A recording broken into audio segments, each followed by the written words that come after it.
Dites-moi sur TikTok si vous... parce que j'ai l'impression que TikTok ne s'était pas arrêté. Donc TikTok, dites-moi si vous me suivez toujours.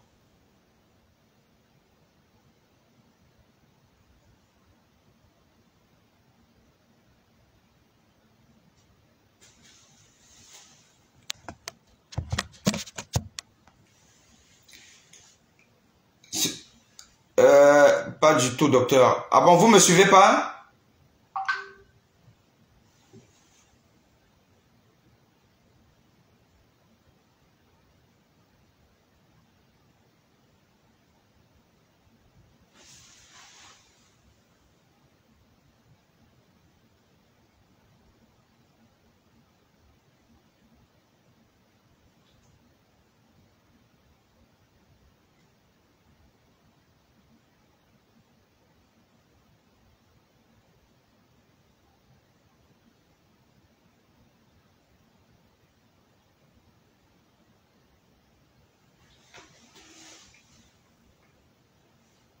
Je sais pas ce qui s'est passé, parce que c'est la même connexion TikTok et Facebook.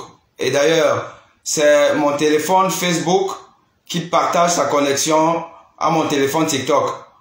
Oh, TikTok ne s'était pas arrêté, si je m'abuse. Facebook si. Donc c'est un peu curieux. Ok. Et j'ai perdu ma CM. Elle ne me donne aucune nouvelle. Bon.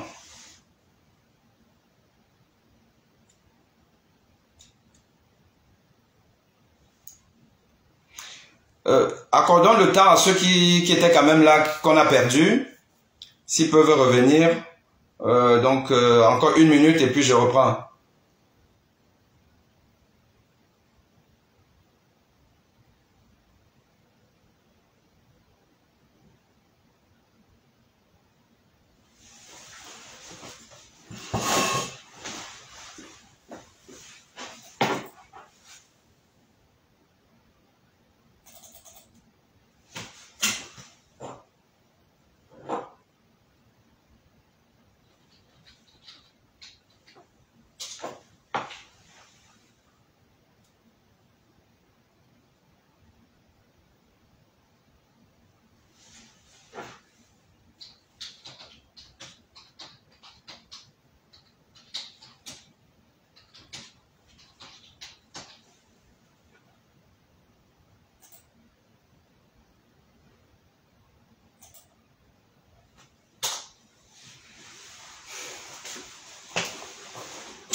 Ok, alors je sais pas si c'est parce qu'il n'y a pas eu de partage. Moi je sais pas, moi je m'y connais pas, je sais pas comment ça se passe. Donc voilà. Après moi je dis, si Facebook a décidé de mettre en place une telle bêtise, bon, voilà, ça prendra aux Africains aussi de pouvoir être ingénieux et de créer des réseaux sociaux africains où on peut s'exprimer différemment qu'avec cette dictature, parce que c'est quand même inadmissible que les gens soient obligés de mettre des likes parce que il y a d'autres qui ne veulent pas le progrès, qui aiment le tourner en rond, et qui font donc à cause de Facebook peut décider d'arrêter une discussion citoyenne instructive.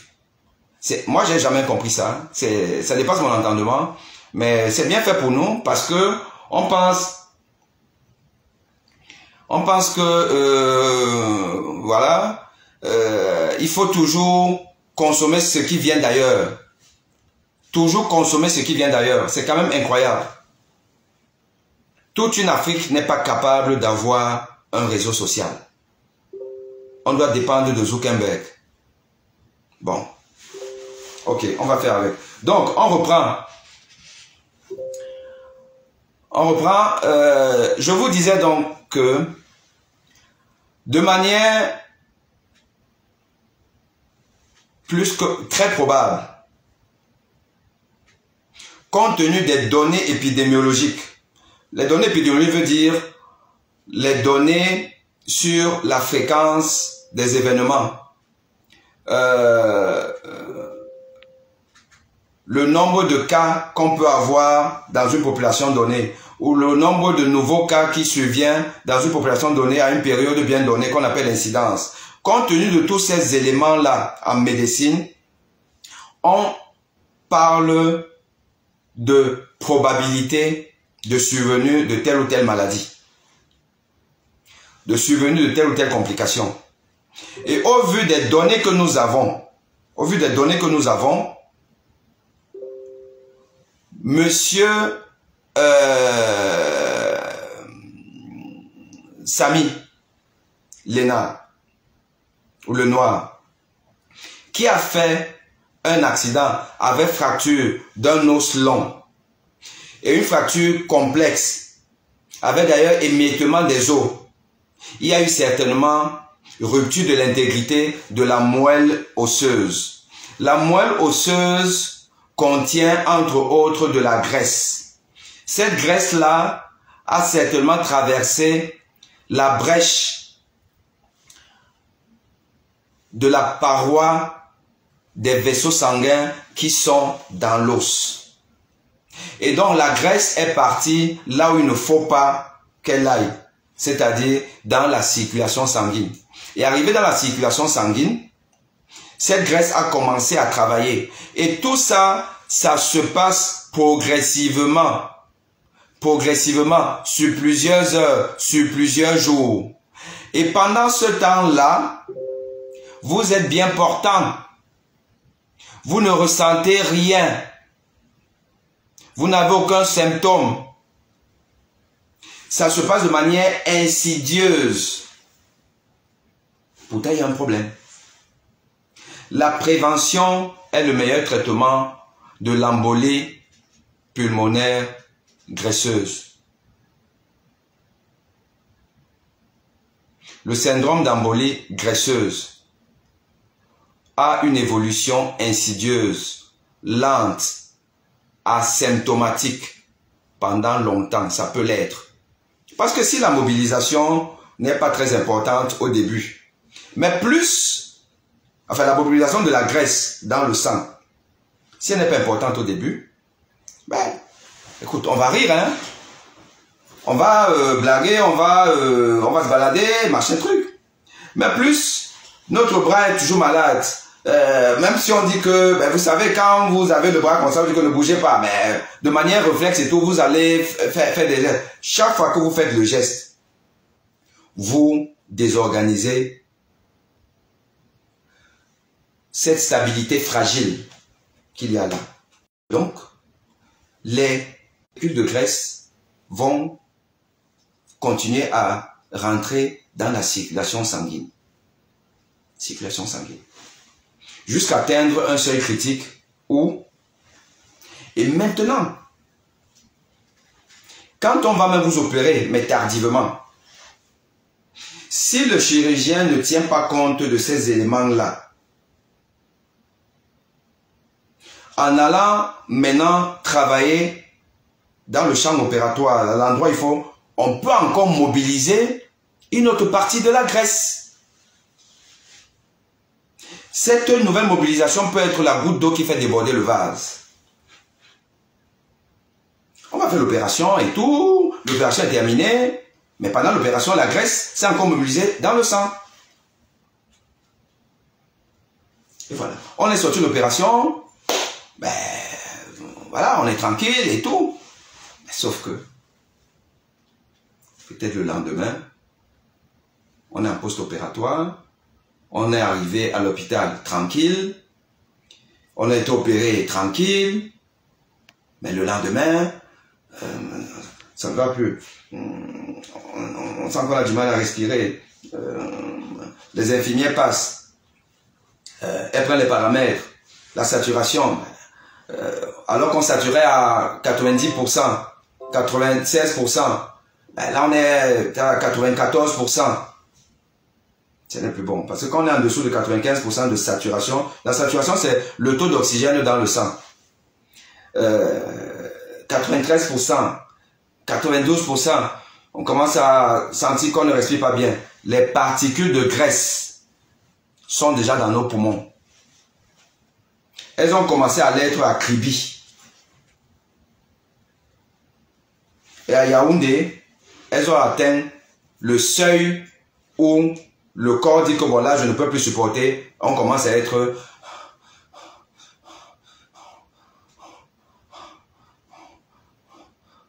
On voit la saturation. 90% de saturation. Ah, évidemment. On va dire que ben non, écoutez, il n'est pas bien. On va la mettre en observation en réanimation. Vous partez en réanimation. Alors que l'opération s'est bien passée. Alors que vous êtes arrivé sur vos 2 pieds. Mon cousin m'a dit qu'il est arrivé, il était en forme.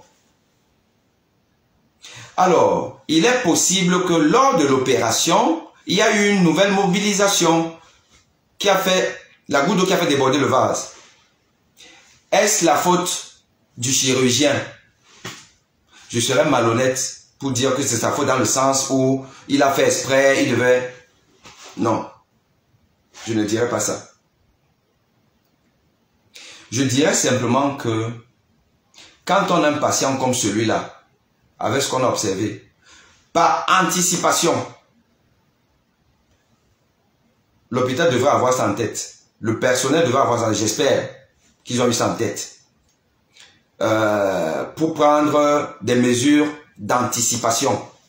C'est un malade comme ça là même, il doit être sous oxygène au long cours. Mais je vais vous dire en toute honnêteté, le traitement curatif, c'est-à-dire que quand on a déjà ça, l'embolie graisseuse, comment on soigne? Le monde entier ne sait pas très bien soigner cette complication. Parce que le substrat est difficile à soigner. Il n'y a pas une molécule que nous avons en médecine qui est là pour soigner la graisse, pour éliminer la graisse, diluer la graisse. On sait soigner les caillots de sang qui sont soit les plaquettes, donc les caillots artériels, le l'arbre artériel, soit la fibrine, c'est les caillots de l'arbre veineux. Ça, on sait soigner, on a des médicaments pour ça. Artériel, on a l'aspirine, le clopidogrel, on a des anti-agrégants plaquettaires, comme on les appelle. Ça, on sait soigner. Et on a la fibrinolyse pour fibrinoliser ces caillots. Pour les caillots des veines, riches en fibrine, on a les anticoagulants. L'héparine de bas poids moléculaire, on a les antivitamines K, Prévisca et autres, on a les nouveaux anticoagulants, qu'on les appelle, les anticoagulants vitamine K, le rivaroxaban, l'apixaban et autres. Ça, on sait soigner, en plus de la fibrinolyse, par la streptokinase, actylyse et consorts. Ça, on sait soigner. Mais l'embolie graisseuse, on ne sait pas trop soigner.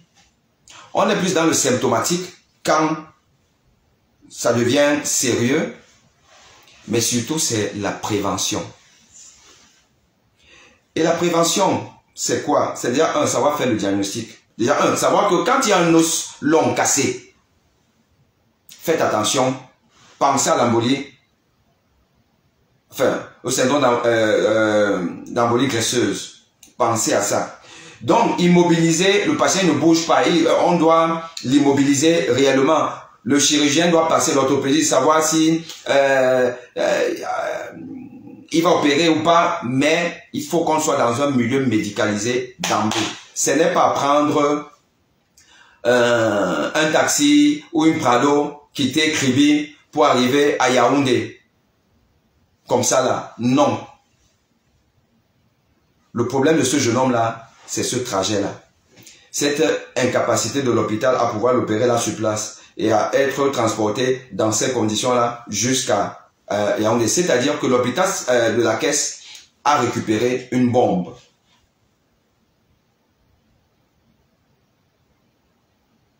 Et il faut savoir que les symptômes de ce syndrome, c'est quoi? Il y a les poumons qui sont atteints.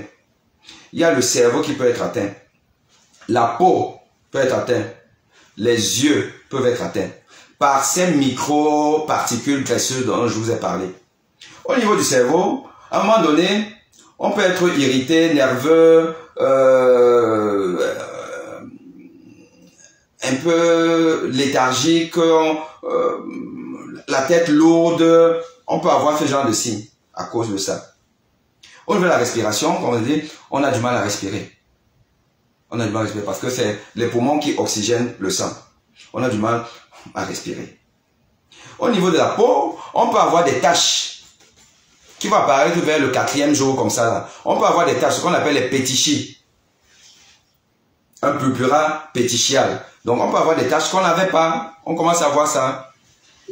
C'est une réaction immunologique due quand même à cette particule de graisse là et le conflit avec l'armée du corps qui va essayer de lutter contre ça.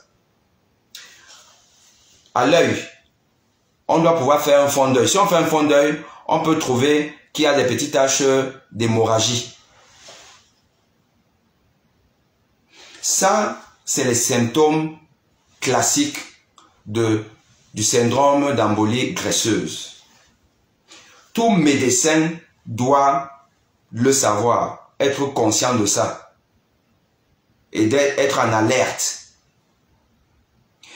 Ce qui veut dire que ma jeune consoeur de l'hôpital de Kribi, qui n'avait pas les moyens pour prendre en charge, en plus je suppose qu'elle n'est même pas orthopédiste, donc ce n'est pas son domaine. Je suppose que c'est une médecin généraliste.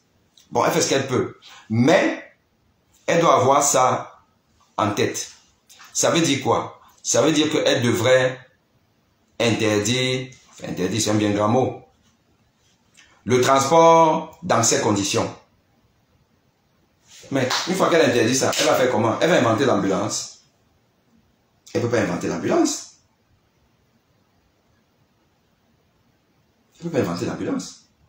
Mais parfois, il faut même peut-être que l'hôpital vienne vers le malade.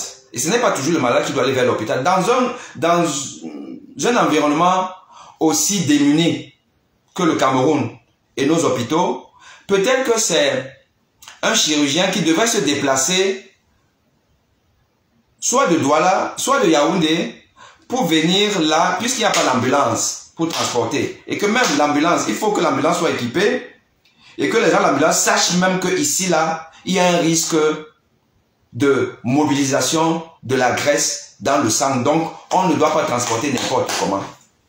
Donc, on vient là. On vient opérer là. Si c'est que il y a même un bloc opératoire capable de le faire.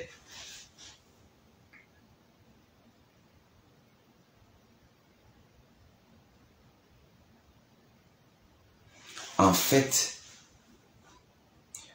Samy est décédé par ignorance et par manque de moyens pour une prise en charge normale de quelque chose qui n'est pas compliqué, une fracture. Mais il faut savoir que les complications sont celles-là. Et elles peuvent entraîner donc un décès. Alors, on va maintenant lire le communiqué. Je vais vous relire le communiqué et on va discuter ça. Alors, monsieur Mfege Fefoi Roland a été admis aux urgences Bon, là j'ai fait une impression, mais il y a un mot qui ne se voit pas. Donc je peux balbutier, c'est pas très important. Hôpital, il sort le 1er juillet à 21h. Vous allez me rappeler quand est-ce qu'il a eu son accident. J'ai cru comprendre, je sais pas si c'est le 28 ou le 29, je sais plus très bien. Voilà, sur recommandation de l'hôpital, les examens cliniques réalisés au préalable présentaient une fracture sévère de l'humérus gauche, nécessitant une intervention chirurgicale rapide.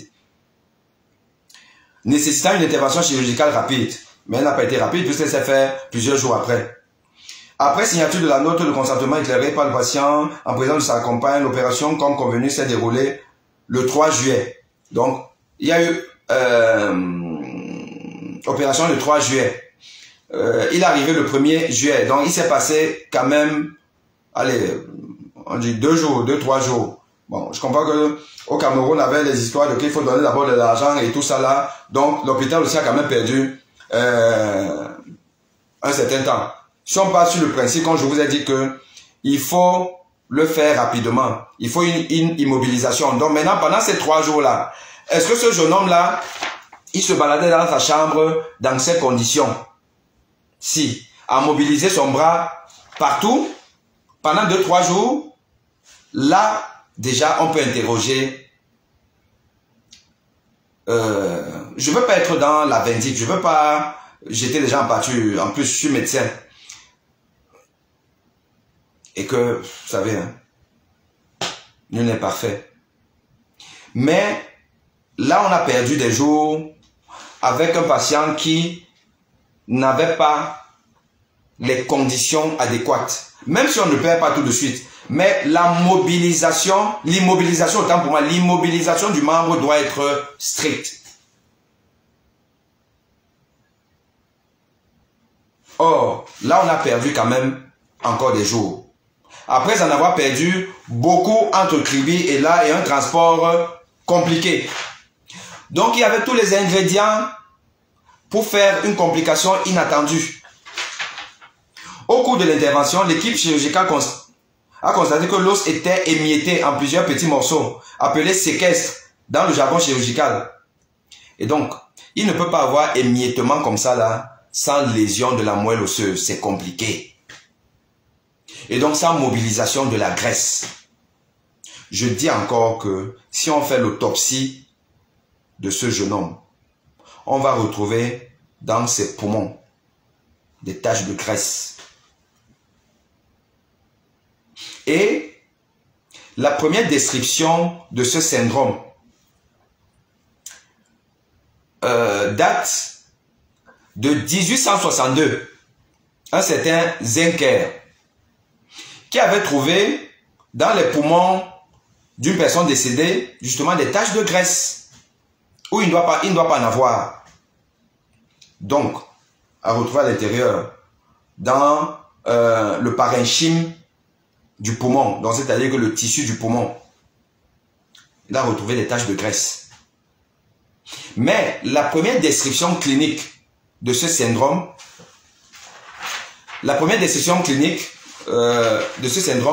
date plutôt de 1873 par un autre von Bergmann, qui lui a fait dans la description clinique, comme je vous expliquais tout à l'heure là, au niveau des poumons, au niveau du cerveau, au niveau de la peau, au niveau des yeux. C'est lui qui a fait ça.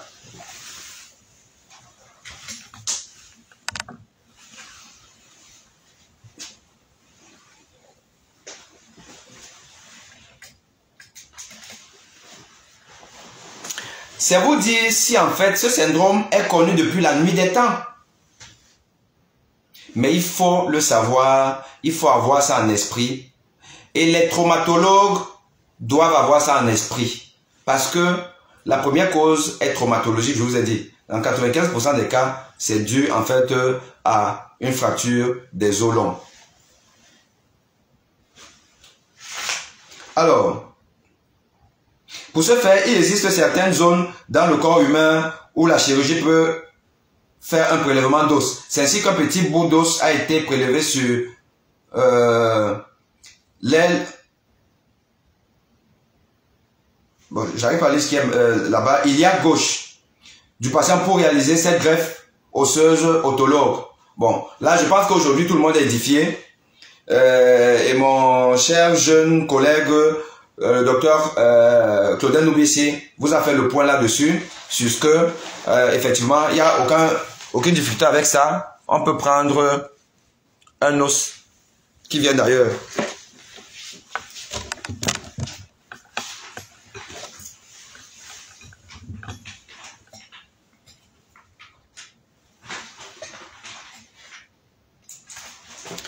Un os qui vient d'ailleurs, on peut le prendre. Donc, le fait qu'on ait retrouvé, alors qu'il y a une fracture du bras, mais voilà, on est allé, on a trouvé une cicatrice au niveau du bassin. Calmos. Les complotistes là, calmos. Les vigiles qui sont devenus des professeurs de médecine, calmos. Calmos. Voilà. Il se passe certainement des choses bizarres dans nos hôpitaux, dans le monde et au Cameroun en particulier. Mais bon, n'exagérons pas aussi. Voilà. Et je pense même que les hôpitaux doivent commencer à intenter des procès en diffamation à tous ces gens-là qui n'ont pas la qualité et qui viennent parce qu'ils font leur business Ils veulent de l'argent, ils trouvent de l'argent. Votre One Love là, bon oui, alors le frère du défunt, bon comment les gens qui veulent t'aider, bon c'est comment, bon ceux qui veulent aider même en argent et tout. Le gars dit même comment il faut faire. Mais ce One Love vient quand même après une pirouette, parce qu'il est aussi intelligent, il faut être intelligent pour faire ces choses-là. Hein. Il vient après, dit que bon, oui, il va ouvrir un léchi à son nom, après bon, l'argent qu'il va récolter, il va donner à la famille. Ne nous amenez pas les histoires de vos léchis là encore. Où on dit que l'argent d'un parti est parti, on ne sait pas trop où et comment et tout ça là. Parce que quand quelqu'un là va rassembler l'argent et il dit qu'il va donner, ben évidemment que les gens vont dire qu'il a bouffé, qu'il aime même faire ou qu'il n'est pas fait. Pourquoi est-ce que vous voulez rentrer dans des histoires polémiques? Vous voulez commencer à chercher l'argent après avoir joué au professeur de médecine. Maintenant vous recortez l'argent pour dire que vous allez donner à la partie avec. Enfin la partie plaignante. Oui. C'est pas possible. Il faut qu'on soit sérieux là. Il ne faut pas faire des choses comme ça. Donc, le lendemain matin, le patient, monsieur Roland, présente des signes de fatigue et hypotension artérielle. Les examens approfondis réalisés, notamment un scanner thoraco-abdominaux, n'ont révélé aucune complication outre les lésions traumatologiques chirurgicales associées. Ils ont plutôt permis de découvrir un trouble paroxystique du rythme cardiaque mal toléré, malgré l'intervention d'une équipe multidisciplinaire constituée de médecins, réanimateurs, cardiologues et ainsi de suite. Ok. Alors, là, vous avez entendu parler de... Il allait bien et après, il y a eu dégradation, dont hypotension. L'hypotension, c'est quoi? L'hypotension, c'est la baisse de la pression artérielle. Une pression qui doit être normalement en moyenne, entre 120 et 140 mm de mercure de systolique. Les gens parlent de 12 à 14. La diastolique est aussi importante. Bon, on laisse un peu, concentrez-vous sur la systole, la systolique, entre 120 et 140. Donc, si vous avez moins de 120, 110, 100, c'est-à-dire ce que vous appelez 11 ou 10, bon, on va déjà parler d'hypotension. Mais ce qui est important surtout, c'est quelle est votre tension de base. Parce qu'il y a des gens qui ont 11 de tension de base et tout, et ils se portent bien, il n'y a pas de souci. Il y a des gens qui ont donc 15. Mais le fait de chuter sa tension est un facteur péjoratif. Et surtout quand vous chutez votre tension de plus de 20 mm de mercure ou alors 2 cm de mercure, là, c'est pas bon. Et on peut chuter sa tension, surtout dans des conditions médicales comme celle-là, on chute à sa tension si le cœur commence à souffrir. Le cœur n'arrive plus à bien pomper le sang dans l'organisme. Puisque c'est ce volume que le sang va sortir du cœur qui va participer à maintenir une pression sanguine, donc ce qu'on appelle une pression artérielle. Et donc, si sa tension chute déjà, ça veut dire que le cœur est en train de souffrir. Et le cœur d'un jeune comme celui-là, qui a priori n'était pas malade, il n'est pas connu comme étant malade et tout. Et un cœur qui commence à souffrir, c'est une souffrance aiguë. C'est quelque chose qui vient de se passer et qui a forcément un lien avec son histoire de la maladie qui est courte. Parce que son histoire de la maladie est courte. Il y a encore moins d'une semaine, il n'avait aucun problème. C'est parce qu'il a fait un accident et que même là, il n'avait pas de problème. Maintenant, il se fait opérer. Normalement, quand on se fait opérer, ben, normalement, vous devez plus être bien. Surtout qu'on ne nous a pas dit que l'anesthésie a été compliquée, il a eu du mal à se réveiller et tout ça là. Non. Donc, les choses se sont bien passées, mais son cœur devient malade. Au point où la tension chute. Voilà notre raisonnement clinique, chers étudiants, écoutez-moi, c'est ce qu'on appelle la démarche clinique. Voilà notre élément pour dire que la cause de cette chute de la tension, qui est donc une souffrance du cœur, cette cause-là est aiguë. Et il n'y a pas 1 million de causes aiguës dans ce contexte-ci. C'est l'embolie pulmonaire. Mais une embolie pulmonaire particulière, qu'on ne rencontre presque jamais que... Vous allez m'expliquer, parce que moi je suis un russe. Donc votre français là parfois il est compliqué pour moi. Sur les traumatisés des os longs. Voilà une autre preuve que ce monsieur a fait une embolie graisseuse pulmonaire. Donc, la graisse qui s'était déjà beaucoup remplie là, dans la circulation, qui arrivait déjà dans les poumons, ça arrivait dans les poumons. Et quand ça arrive dans les poumons, ça entraîne une inflammation. Là, il n'y a plus que la graisse, mais il y a même l'inflammation, il y a tout un syndrome qui va faire qu'il y a un bourrage là et une élévation de la pression pulmonaire. Élévation de la pression pulmonaire, ce qu'on appelle en médecine hypertension artérielle pulmonaire aiguë. Parce que les poumons sont bouchés, les artères des poumons sont bouchées. Et si le poumon souffre, ça se répercute sur le cœur. Parce que les poumons et le cœur sont un tout pour la circulation sanguine. Donc les poumons qui souffrent, qu'est-ce qui souffre en premier au niveau du cœur quand les poumons souffrent? C'est le cœur droit. Parce que le cœur droit doit pomper le sang pour aller vers les poumons. Or, les poumons, là-bas, ils sont déjà inondés par la graisse qui est venue de partout. Là, donc, ça bouche là-bas et la pression est montée au niveau des artères pulmonaires. Le cœur droit qui doit envoyer le sang rencontre un obstacle, ce qu'on appelle l'augmentation de la post-charge du ventricule droit. Ça, c'est un thème là, je suis en train de parler à mes médecins et à mes étudiants. Donc, comme le cœur droit souffre pour se vidanger, le cœur droit a une paroi qui est plus fine que le cœur gauche. Donc le cœur droit est plus faible que le cœur gauche. Vous savez que dans le sport, on dit que les gauchers sont les meilleurs footballeurs. Les gauchers, quand vous avez un gaucher qui est talentueux, il est trop talentueux. Je vous ai dit que le cœur, hein, c'est l'organe noble. Le cœur, c'est la noblesse. Le cœur ne fait que répéter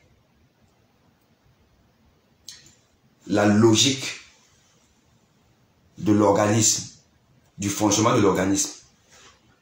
Le cœur gauche est plus fort que le cœur droit. Comme les gauchers sont plus forts que les droitiers au football. Moi-même, j'étais gaucher.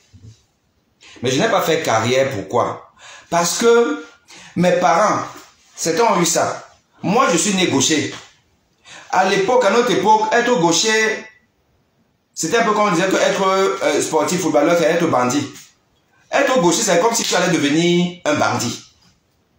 Mes parents m'ont obligé à utiliser la main droite. Quand je mangeais avec un gauche, on me tapait. Voilà comment je deviens droitier. Si mes parents ne m'avaient pas fait ça, c'est qu'après Roger Mila, au Cameroun là, c'est mon nom que vous allez sûrement voir. Puisque Eto vient, c'est une génération après. C'est que la génération des cannabis là et tout, qui était mon aîné de quelques années, c'est que j'étais meilleur qu'eux.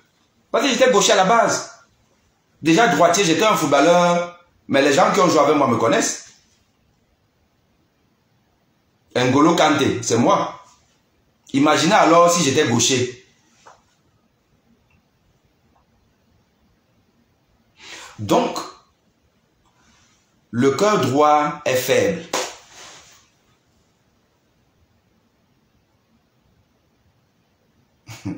Un gaucher était presque un sorcier. C'est pour ça que j'ai dit que ne venez pas sur moi n'importe comment. Je vous ai déjà dit ça, non? Ne venez pas sur moi n'importe comment, parce que même quand mes parents, est-ce que le parent enlève la nature? Donc j'ai quand même une forme de gaucher en moi. Donc j'ai une forme de sorcellerie. Ne venez pas n'importe comment.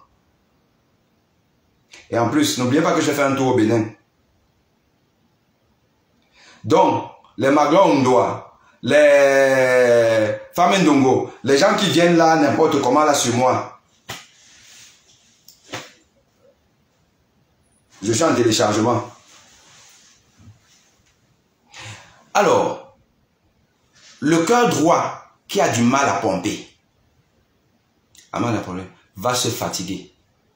S'il se fatigue, il ne pourra pas éjecter le sang qu'il faut. Si la quantité de sang, parce que la quantité de sang qui sort du cœur droit, c'est cette quantité qui arrive au cœur gauche. Donc c'est la même quantité qui va sortir du cœur gauche pour définir la pression artérielle. Et comme cette quantité va donc diminuer abruptement, la tension va chuter. L'hypotension artérielle, dans ce contexte, il a un signe péjoratif. Péjoratif veut dire un mauvais signe. Donc le gars est en train de rentrer en choc cardiogénique. Tout ça dû à l'embolie graisseuse qu'il a contractée depuis Kribi, où il ne faisait que mobiliser son bras. Et voilà comment il rentre en choc. Et quand vous rentrez en choc, quand vous avez une hypoxémie, puisque là il a une hypoxémie, puisque ses poumons sont inondés de mauvaises choses, donc l'air que vous respirez, qui arrive dans vos poumons, et cet air-là doit passer donc dans les vaisseaux, enfin à travers les saccules des poumons qu'on appelle les alvéoles. Et les alvéoles sont reliées aux vaisseaux sanguins par ce qu'on appelle une barrière alvéolo-capillaire. Le capillaire, c'est la terminaison des vaisseaux. Et l'air peut passer à travers cette barrière-là parce qu'elle permet de filtrer l'oxygène. Donc l'oxygène va passer pour arriver dans ce sang qui est sale, parce que c'est un sang qui vient de notre organisme avec tous les déchets. Et donc le gaz carbonique. Donc ça arrive là-bas, le gaz carbonique va rentrer dans les alvéoles pour ressortir avec la respiration, et l'oxygène rentre dans le sang pour oxygéner le sang, se mélanger avec les globules, avec l'hémoglobine, et devenir le sang rouge, le sang propre. Mais comme les alvéoles reçoivent l'air, donc l'oxygène, mais les capillaires sont inondés de cette graisse-là. Et la graisse-là empêche à l'oxygène d'arriver et de se lier à l'hémoglobine pour constituer l'oxyhémoglobine. Donc il y aura une hypoxémie. L'hypoxémie peut entraîner une instabilité électrique du cœur. Donc, le cœur qui ne reçoit pas déjà assez de sang, parce que le cœur a besoin de recevoir le sang pour lui-même envoyer le sang dans tout l'organisme. Il reçoit le sang par des tuyaux qu'on appelle les artères coronaires. Et ce sang que le muscle cardiaque reçoit, il dépend de la quantité de sang qui est sortie de l'organisme. Mais on vous a dit que la quantité de sang là a diminué parce que là-bas le ventricule droit est tellement faiblard qu'il n'a pas pu supporter ce qui se passe au niveau des poumons. Donc, comme c'est le même sang qui arrive dans le ventricule gauche, et donc du ventricule gauche, ce sang-là qui va partir, qui va arroser toute la grande circulation en sortant par le tuyau qu'on appelle la aorte. C'est une de ces portions du sang qui va aller dans les artères coronaires. C'est les artères qui apportent le sang au muscle cardiaque. Le serpent qui se mord la queue, cercle vicieux. C'est-à-dire que le cœur n'arrive pas à pomper beaucoup de sang. Par conséquent, lui-même ne reçoit pas beaucoup de sang. Et s'il ne reçoit pas beaucoup de sang, donc le muscle cardiaque va être appauvri en sang. Cet appauvrissement en sang va faire souffrir le muscle cardiaque et va entraîner ce qu'on appelle une ischémie du muscle cardiaque. Ischémie du muscle cardiaque. Et l'ischémie du muscle cardiaque peut entraîner une instabilité de l'électricité du cœur. Instabilité de l'électricité du cœur qui va être majorée par le manque d'oxygène.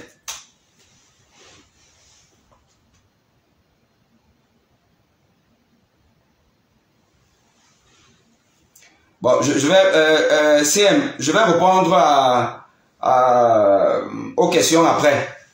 C'est bien de les noter là. Alors, je disais,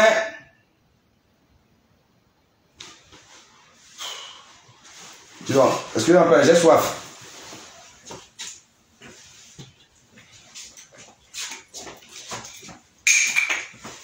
Permettez-moi de boire un peu d'eau.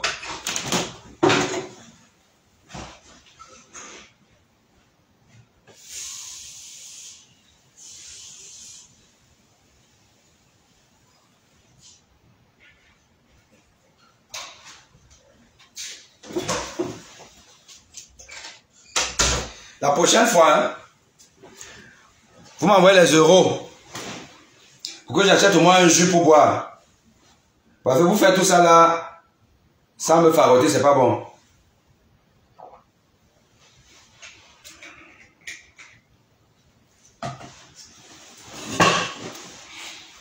Donc, le cœur souffre.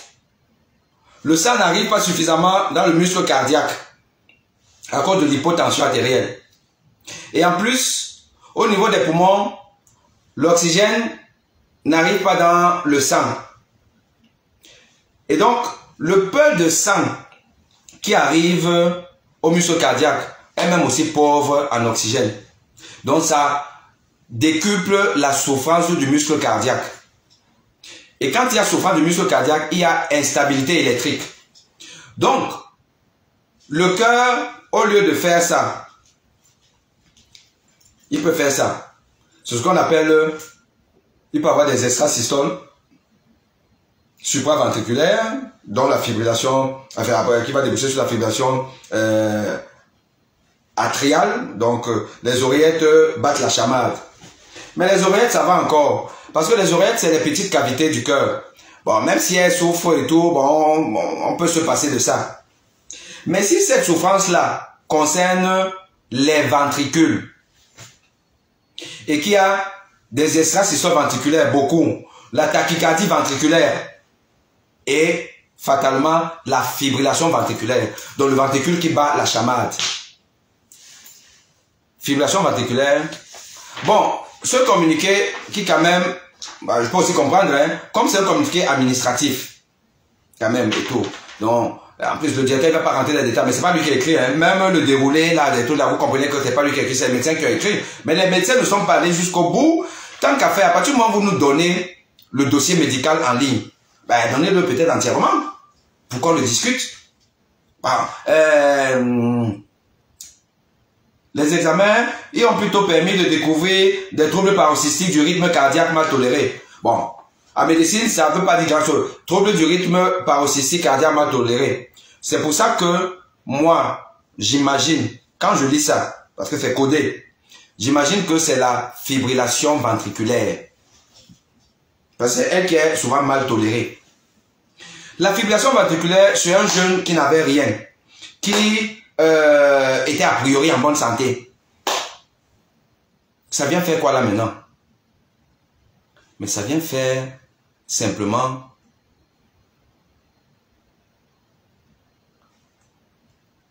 le lit, ou du moins, ça vient être la conséquence de tout ce que je vous ai décrit au début.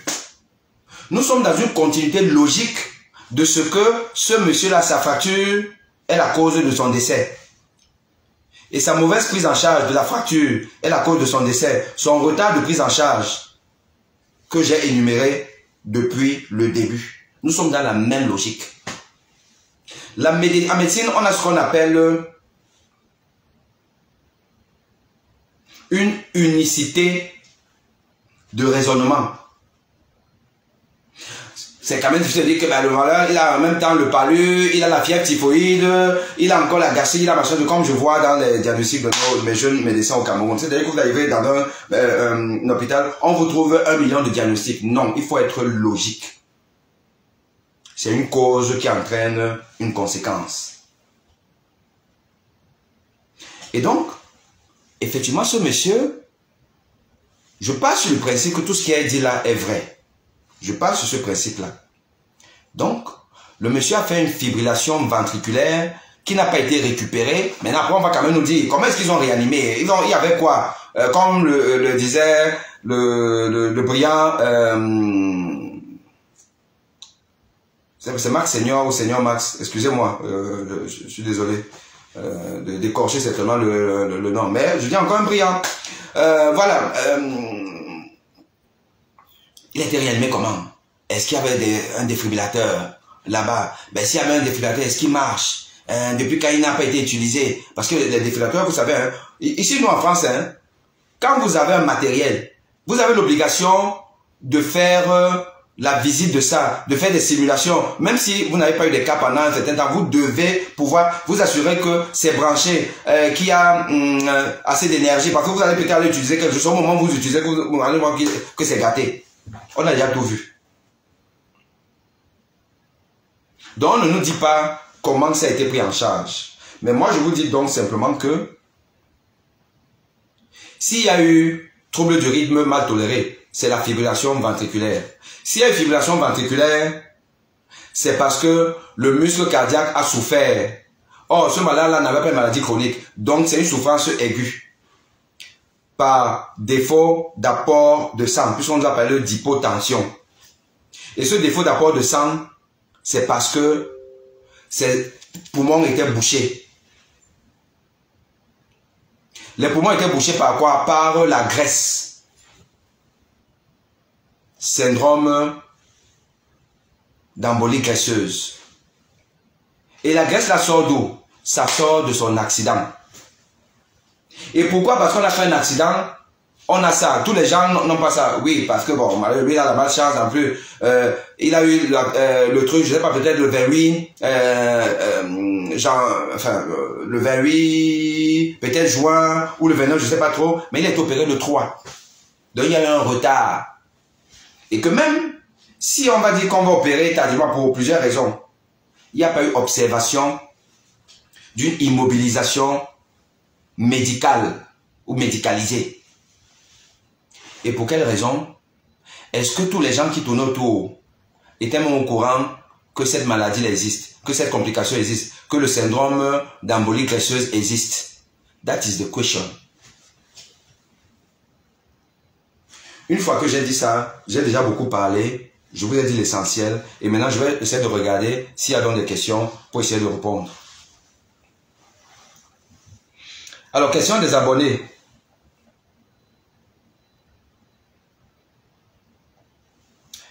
C'est quoi la cause de la fracture d'après vous, Doc? C'est quoi la cause de la fracture? Mais comment vous voulez me poser cette question-là? Ben, on ne nous a pas dit qu'il y a eu une dame qui l'a percuté. Je ne sais pas si elle était dans une voiture ou quoi. Ben, c'est quoi la cause? C'est pas à moi qu'il faut poser cette question. Moi, je suis comme vous. J'ai appris qu'il y a eu une fracture. Moi, je ne suis pas dans la conspiration.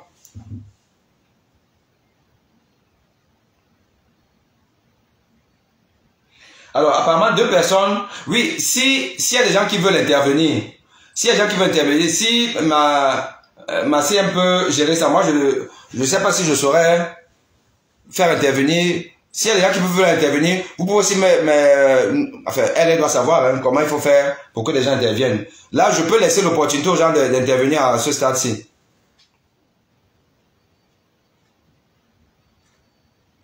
Ah oui, le problème c'est que mes 2 téléphones sont occupés. J'ai un téléphone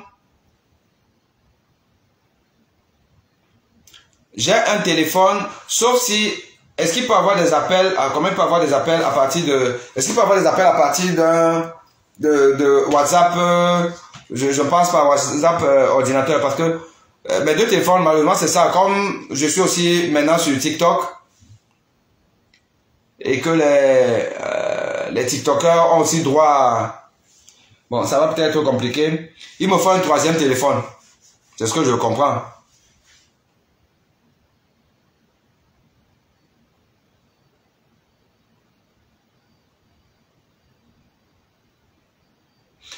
Sauf si j'arrête le direct TikTok. Mais est-ce que les TikTokers peuvent passer sur Facebook?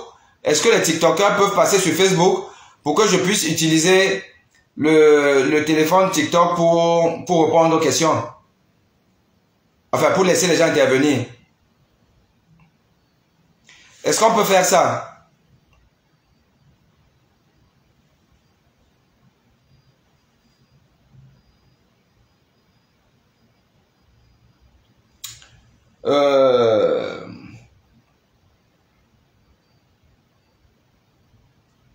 Sinon, est-ce que les gens peuvent intervenir via Messenger? Parce que je suppose que je peux prendre, je sais pas si à partir d'un ordi de bureau que j'ai là, ou bien ici là le Messenger passe, ou Messenger vocal ne passe que par un smartphone.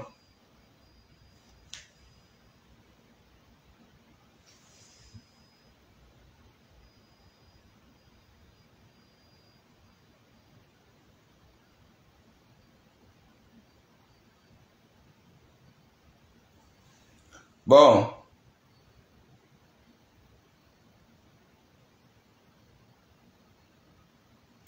Bah, ma sœur me demande d'arrêter le live TikTok, hein. Donc, je suis désolé, je vais peut-être arrêter le live TikTok. Mais là, c'est à condition qu'il y ait vraiment des gens qui veulent intervenir. Parce que s'il n'y a pas des interventions... Bon, c'est... Ma boss, c'est ma CM. C'est ma community manager. Elle me dit d'arrêter le live TikTok. Donc, je pense que c'est peut-être ce que je vais faire.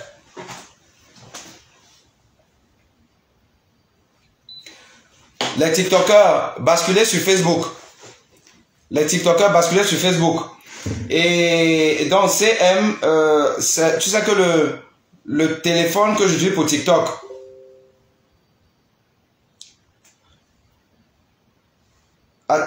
qu'est-ce qui se passe? C'est moi qui dois appeler?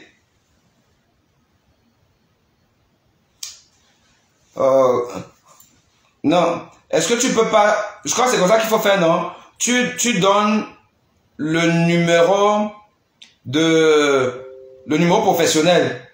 Qui est le numéro?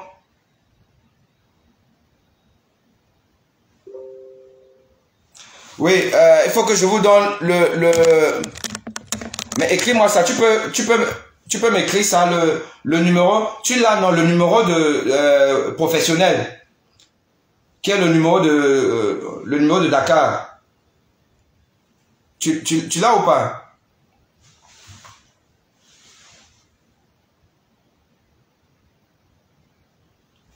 Je vais vous donner, bon, allez, je sors de TikTok.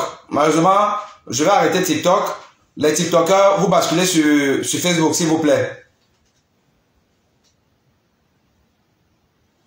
Je vous aime, mais malheureusement, je n'ai pas trois téléphones. J'adorerais certainement.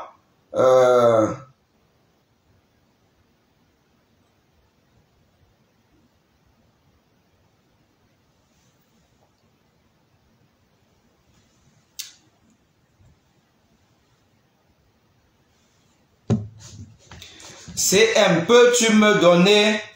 Ben, là, tu peux... Bon, attendez, je vais...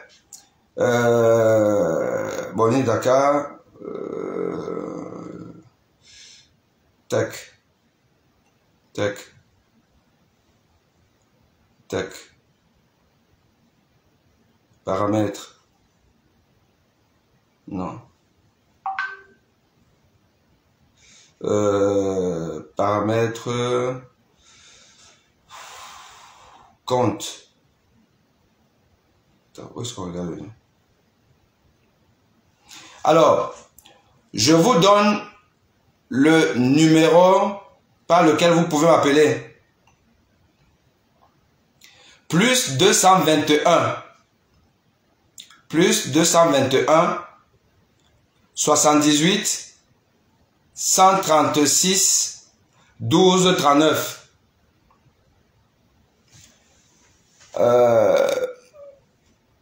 Est-ce que je peux écrire? Je vais écrire plus 221 78 136 12 39. Donc, je pense que je vous ai écrit ce numéro. Plus 221 78 136 12 39. Si vous voulez appeler. Alors, quelqu'un pose la question. Salut prof, pourquoi ne pas penser à une perfusion d'héparine s'il y avait risque d'embolie graisseuse? Ça, c'est une très bonne question. C'est une très bonne question posée par certainement un médecin. En fait, vous imaginez que on a découvert cette maladie, je vous l'ai dit qu'en 1862 et décrit également en 1873. Entre-temps, il y a eu des recherches, on a testé plein de choses pour le traitement, mais rien n'a réellement marché.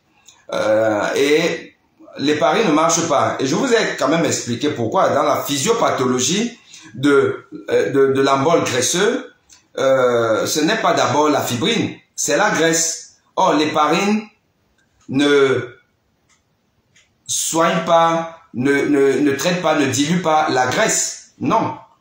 Donc, c'est normal que l'héparine ne marche pas. On a même essayé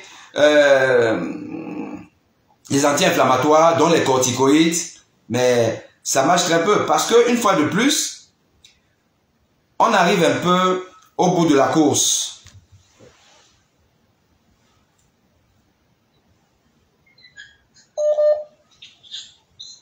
Oui, allô? Bonsoir. Oui, bonsoir. Excusez-moi d'abord. J'ai déjà pris quelqu'un. S'il vous plaît, quand je prends quelqu'un, ne lancez pas d'appel. Quand j'ai pris quelqu'un... Non, vous restez. Vous, je vous ai pris. Je vous ai pris. Mais parce que je vois qu'il y a une autre personne qui a lancé un appel. Quand je prends quelqu'un, ne lancez pas d'appel. Et je vais demander, je vais faire un signal parce que je vais faire en sorte que les gens ne restent pas très longtemps pour pouvoir prendre quelqu'un d'autre. Donc, allez-y, je vous écoute. Voilà. Professeur Bono, je suis très content que vous m'ayez pris. Et voilà, je voulais déjà demander, j'ai remarqué quelque chose par rapport à cette histoire. Il y a, ça peut aller dans tous les sens. Avec tous les amateurs, on dit pas mal de choses, et à un moment donné, j'ai pensé à deux choses. Comme le commun des mortels, j'ai pensé peut-être derrière ça, il y aurait un trafic d'organes. Et à côté, j'ai essayé de pousser la réflexion un peu plus loin, et j'ai vu que non. Il peut y avoir là un défaut de prise en charge. Un défaut de prise en charge parce que il y a certaines choses qui n'ont pas été réfléchies, savamment pensées pour la prise en charge de ce compatriote. Vous l'avez certainement évoqué, moi j'ai peu le direct, le live en cours. J'ai suivi que le monsieur a été déplacé de Tribi vers Yaoundé. Déjà, est-ce que c'était l'hôpital le plus proche? Mais je laisse tomber. Mais ce n'était pas dans un transport médicalisé. Donc ça, c'est déjà un gros problème. Ensuite, arrivé à Yaoundé, on a parlé au départ d'urgence absolue. Il serait arrivé à Yaoundé un samedi, il a été opéré soit le lundi, j'avais quelques jours après. Donc ça veut dire que c'était une urgence relative. Elle n'était plus absolue. Donc, si on peut donc, parce que l'urgence absolue, c'est traitement tout de suite. Vous n'allez pas me contredire. Par contre, si on arrive à une urgence relative, il y a une batterie d'examens qu'on peut faire. entre autres le scanner qu'on a fait, pour voir l'étendue des lésions par rapport à la fracture de l'humérus, là, on peut faire pas mal. J'ai entendu parler aussi, on a parlé de choc anaphylactique, quelque chose comme ça par rapport aux médicaments qu'il n'aurait pas traité. On aurait fait une batterie d'examens pour savoir qu'est-ce que c'est-à-dire déjà l'interroger, savoir s'il y a un terrain allergique sur ce patient. Et s'il n'y a pas de terrain allergique, ou bien s'il y a un terrain allergique, voir les drogues qu'on peut utiliser et celles qu'on ne peut pas, celles qu'il faut proscrire. Maintenant, on devait faire un groupage. S'il vous plaît, n'appelez pas, tant que je ne voudrais pas faire un signe d'appel. Quand je voudrais déjà écouter la conversation avec celui qui est en ligne, parce qu'il dit des choses sensées, quand je veux déjà écouter, je fais un signe de la main, comme ça là, ça veut dire que je suis potentiellement prêt à prendre un autre appel. Mais laissez quelqu'un qui parle parler, parce que ce qu'il dit peut instruire tout le monde. Donc mon cher ami, allez-y. Et peut-être même aussi, si les gens peuvent se présenter, si vous pouvez, sans peut-être forcément donner votre nom, mais la profession, parce que quand on a le discours d'un médecin, c'est pas la même chose que de quelqu'un qui n'est pas médecin, mais qui veut comprendre et tout. Ok, allez-y mon cher ami. Je vais continuer. Moi-même, là, vous avez vu ma photo. Je suis infirmier de bloc opératoire. Super. Maintenant, je disais donc que on aurait pu faire un groupage parce qu'en péropératoire, il peut arriver n'importe quel problème, ce qui fait en sorte que, par exemple, on a une hémorragie massive. Si la personne, le malade est groupé, on sait tout de suite ce qu'il faut lui passer comme ça, que de passer les macromolécules. Attention, attention. Quand tu dis malade groupé, là tu es en train de parler à un médecin. On n'est pas qu'entre nous les médecins. Il y a des non-médecins. Donc il veut parler de connaître le groupe sanguin du malade. C'est ce qu'il voulait dire. Vas-y. Ah, je suis désolé. Je suis désolé. Oui. Voilà. Donc, je disais donc que si jamais le patient est donc on a son groupe sanguin, au lieu de passer que des macromolécules qui vont le remplir, parce que si on ne fait que ça, c'est l'hématocrite qui va chuter et il aura toujours des problèmes. Donc,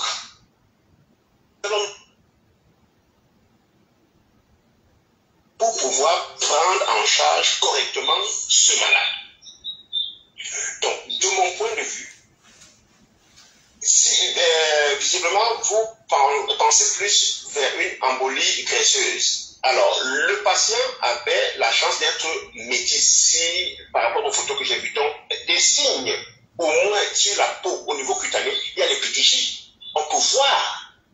Mais bon, je pense qu'aujourd'hui, la seule chose qui pourrait nous guider, c'est une autopsie qui va confirmer le diagnostic d'embolie graisseuse. Et maintenant, comment est-ce que nous pouvons aider ceux qui ne sont pas suffisamment outillés pour prendre en charge ce genre de choses? Parce que, disons-nous que, vous savez, vous comme moi, que le traumatisme des os longs conduit presque inévitablement vers ça, vers une embolie graisseuse. Donc, comment nous pouvons outiller ceux qui ne sont pas suffisamment outillés pour prendre en charge ce genre de patients? Je ne vais pas monopoliser, je peux revenir et je laisse la place à quelqu'un d'autre pour essayer d'apporter un peu d'eau au moulin. Je vous remercie si vous m'avez suivi. Merci infiniment, mon cher collègue. Merci infiniment. Je vais prendre quelqu'un d'autre.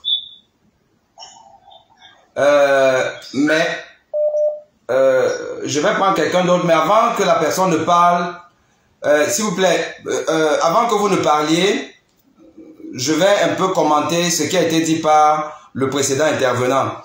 Je suis d'accord avec beaucoup de choses qui ont été dites par lui.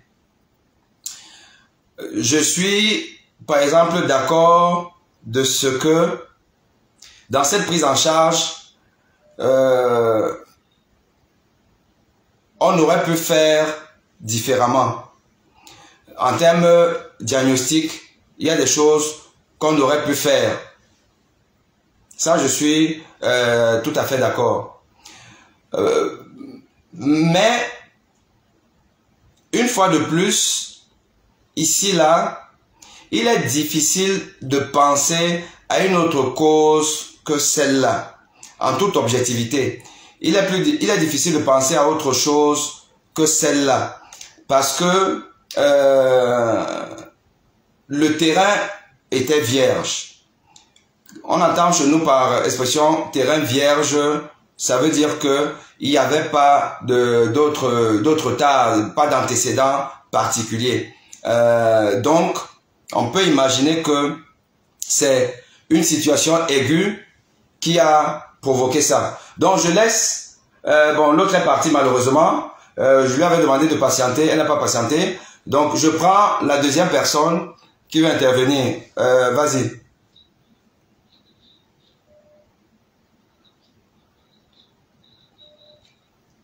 Allô? Allô? Oui, oui, allez-y. Oui. Bonsoir, docteur. Bonsoir. Professeur, selon le cas, vous ne pas écorcher le titre. Donc, je laisse l'autre thème. On vous écoute. Donc, je prends la deuxième personne qui va intervenir. Vas-y. Bonsoir, docteur ou professeur, selon le cas. Je suis Nino Mezadio, avocat au barreau du Cameroun.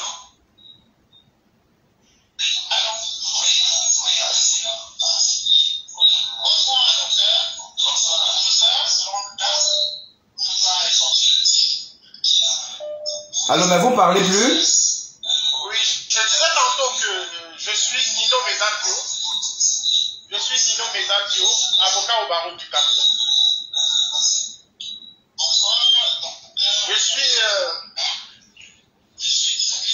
embarrassé du sujet, puisqu'il s'agit d'un jeune qui a malheureusement perdu la vie dans des circonstances qui alimentent beaucoup de polémiques. Si vous avez jeté un coup d'œil sur les commentaires qui sont faits par rapport à votre démonstration scientifique, vous constaterez que les Camerounais globalement, et notamment les adeptes de Facebook, ont déjà fabriqué leur coupable. Et ce coupable-là, c'est Jean-Carré Moussé, promotrice de Karimo Api. Mais ce que moi je vais dire en tant qu'avocat et assistant, je pense que celui qui est décédé, notamment le dénommé Samy, je crois bien, c'est comme ça qu'on l'appelait sur les réseaux sociaux,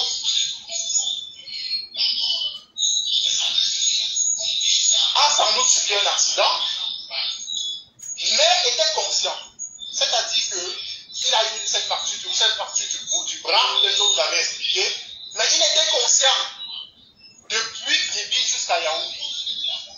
Alors, il y a quelque chose qui manque dans l'histoire, puisque ce que vous n'avez pas lu dans les commentaires, c'est que tout le monde demande où est la vidéo de l'accident. Comme vous dites que l'accident qui serait la cause de tout ce que vous avez expliqué par la suite n'existerait pas, je le dis bien au conditionnel. J'ai suivi la vidéo de Dame Carrie Moué hier, où elle expliquait qu'il y aurait des caméras d'Afriland First Bank, c'est-à-dire une banque l'agence d'Afriland First Bank de Trivi, qui aurait filmé la scène d'accident. Je pense que si on parvient au moins à regarder cette scène-là, cette vidéo-là, ça va un peu calmer les arrêts des uns et des autres. Sinon, s'il ne faut pas situer les responsabilités, il est évident qu'on devrait plutôt se déplacer vers les médecins qui sont les plus adeptes à expliquer ce qui s'est passé. Donc je ne vais pas être long, je vais juste vous remercier pour tout ce qui a été dit scientifiquement, on a appris, et on va juste rester sur notre fin quant à la réalité de cet accident ou pas. Parce que je pense que tout le problème est là. Si déjà on parvient à démontrer qu'il y a effectivement eu accident, parce que pour le moment il n'y a pas d'image, il n'y a pas de vidéo, il n'y a pas de photo de cet accident. Et puisque c'est l'origine même de tout le temps qu'il faudrait vécu ou qu'a vécu ce monsieur. On va donc attendre pour voir ce qui se passe. Du moins, les enquêtes sont en cours et il vaut mieux ne pas se précipiter. Mais merci de l'expertise dont vous avez fait bonne soirée. Ok, mais merci. Je vais quand même essayer. Merci, cher avocat. Je vous remercie d'avoir fait cette petite mise au point. Mais je vais m'autoriser à recadrer le débat. Ici. Je vais m'autoriser à recadrer le débat. Je prends quelqu'un, mais je vais vous dire, s'il vous plaît, attendez, restez en ligne. Ne raccrochez pas. Je vais faire une mise au point. Ne raccrochez pas. Parce que si vous raccrochez, je prendrai quelqu'un d'autre. S'il vous plaît, ce live, un live médical, scientifique. Tout ce qui est dit sur le plan médical doit primer sur tout. Je dis bien sur tout. Tout ce qui est dit ici, là, sur le plan médical, sur la base de ce document-là, doit primer sur tout. Ça doit primer sur toutes les considérations, même les considérations judiciaires. Parce que j'ai quand même appris qu'il y a des gens qui sont interpellés, qui sont en garde à vue, pour je ne sais pas trop quoi. Et j'ai même suivi dans le live de ce fameux One Love, où il a pris en ligne le grand frère du homme qui est décédé, qui est parlé en France, qui nous a expliqué comment il a mis en garde à vue la copine, je crois qu'on l'appelait José, elle est en garde à vue, il a même demandé qu'on prolonge sa garde à vue, que la dame Karimo même il demande aussi qu'on la mette aussi en garde à vue, le colonel c'est son type. Bon Dieu, on est dans quel pays? On est dans quel pays où des individus se substituent à la loi, au droit et à la médecine, un domaine médical où dans un pays sérieux, même s'il y a soupçon, les gens comparaissent libres. Et en les interrogeant, il y a une commission, il y a des experts médecins. Dans une procédure comme celle-là, il y a toujours des experts médecins. Et c'est eux qui ont l'ascendant sur tout le corps magistral, puisqu'on a affaire à un domaine médical. Et quand on me dit que, ben maintenant, en fait, bon, malgré tout ce que les médecins vont même dire, ce qui est dit ici, là, ce que le professeur Bonnet dit et tout, bon, mais quand même, la pièce à conviction l'attend, on veut les photos de comment une voiture le cognait. Donc on a envie de dire que sa patronne là, la Karimo, a certainement engagé des barbouzes. A engagé des barbouzes pour aller le fracasser. Et on l'a fracassé, il est resté conscient, avec son téléphone, a bien marché, a parlé, sans dire que non, c'est pas la voiture, c'est Dame Karimo qui a envoyé des gens me casser mon bras. Mais les Camerounais, soyez un peu sérieux. Soyez un peu sérieux. On ne peut pas développer un pays avec ce genre d'ineptie. On ne peut pas développer ce pays avec ce genre de conneries. Mais jusqu'à... Les gens mobilisent les 30 000 personnes, les 6 000, tout le week-end, ce n'était que ça. Pour parler de bêtises, maintenant même qu'entre-temps, il y a eu ça. Donc les gens sont encore là à dire que non, vraiment, machin, on n'a même pas vu la photo de l'accident, donc il n'y a même peut-être pas eu rallye. Vous allez faire, je vais déchirer mon passeport camerounais à Mondo Vision. Mais c'est quoi ces bêtises-là? Moi, je demande à Dame Karimo de porter plainte. De porter plainte. L'hôpital nous dit que ce monsieur est arrivé conscient. Il parlait. Il n'a dit à aucune personne de l'hôpital que c'est Karim qui l'a agressé. Et il est arrivé avec une fracture. Vous dites que vous attendez encore la preuve qu'il y a eu accident, qu'on a cogné. Non, non, non. Cher maître, je vous en prie, avec tout le respect que je vous dois, vous ne faites pas prospérer ce genre d'imposture. Vous êtes un homme sérieux. Mais vous donnez des arguments à ces marchands de mort. Moi, j'ai fait des posts que j'appelle maintenant le business de la mort. Tous ces faux influenceurs qui sont sur tout là, ils adorent ce genre d'arguments. Je vous en prie. Pas ce genre d'intervention désormais ici là. On parle science. Et on parle rationalité. Les conspirations de machin du Congo, ça, non. Pas sur ma page. Je vous en prie. Cher maître, j'espère que vous m'avez compris. Et une fois de plus, ça, ce n'est pas à vous que ça s'adresse, hein. Ça s'adresse à tous ces gens-là qui vont boire du petit lait avec vos propos pour continuer à aller faire le truc. Non, de toute façon, nous, on attend seulement les images de l'accident. Alors, cher ami, vous que je vous ai laissé attendre là, excusez-moi, vous avez la parole.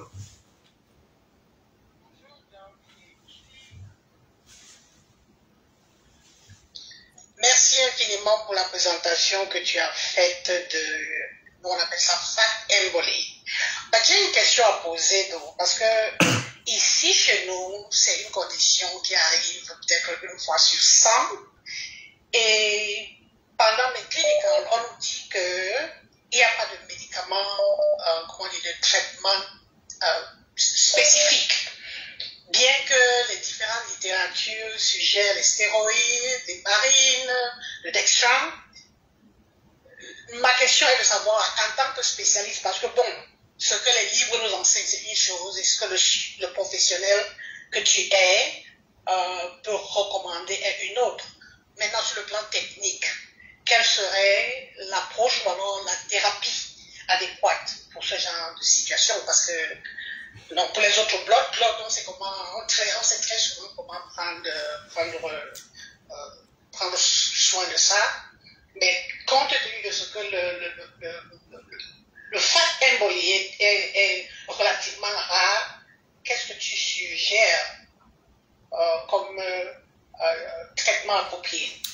Ok, mais merci Micheline, merci pour ta contribution qui est pertinente.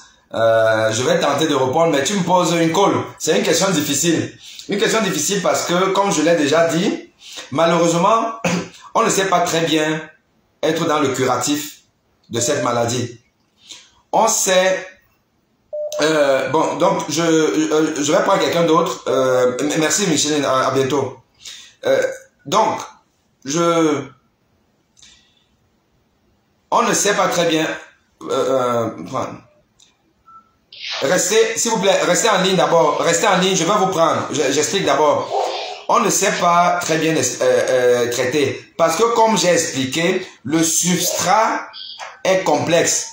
Peut-être parce que les cas ne sont pas aussi fréquents que ça. Peut-être parce que les cas ne sont pas aussi fréquents que ça.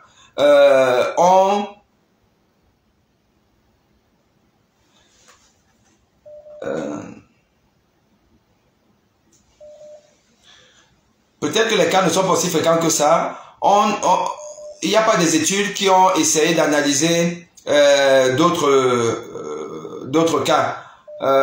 J'ai déjà pris quelqu'un en ligne. Donc celui qui essaie d'appeler là, qu'il attende d'abord. Parce que j'ai pris quelqu'un en ligne. Je vais donner la parole à cette personne-là et après, je vous prendrai. Donc aujourd'hui, de manière concrète, si on est en face de cette situation, comme le Samy Lenoir, ce qu'il faut faire, c'est que déjà, il faut donner de l'oxygène aux malades. De l'oxygène, parce qu'on sait quand même qu'il lui manque de l'oxygène. Et l'oxygène doit se donner de manière adaptée. C'est des oxygènes avec des masses à haute concentration.